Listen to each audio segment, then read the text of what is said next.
A long time ago, in a land far, far away, a young man made an epic journey from Greece to Italy to see gladiators in action.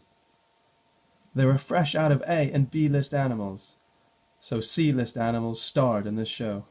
It was love at first sight between man and large hippopotamus. Modern day hippopotamus kills more people every year than the lion. Who was this man? Pythagoras, local scholar and mathematician. He always remembered that trip. So when he made his great discovery about the right-angled triangle, he wanted to honor that great beast.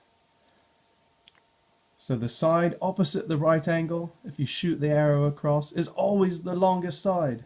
So what better name to use than hippopotamus? The other two sides don't really matter, so he called those the legs.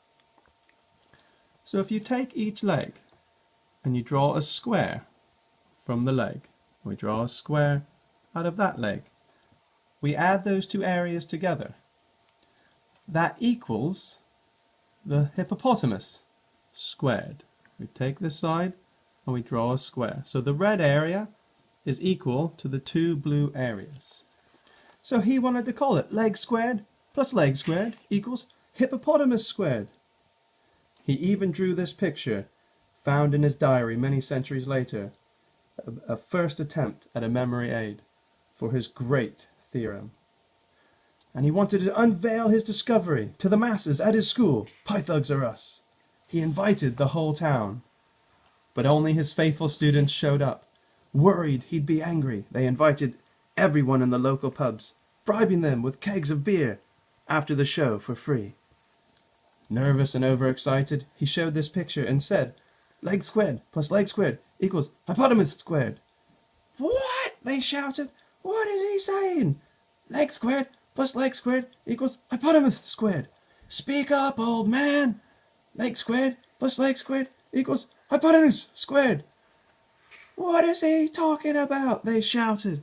They booed him off the stage. They threw tomatoes at him. Later that night, in a fury of rage, it's rumored that he even killed one of his own students.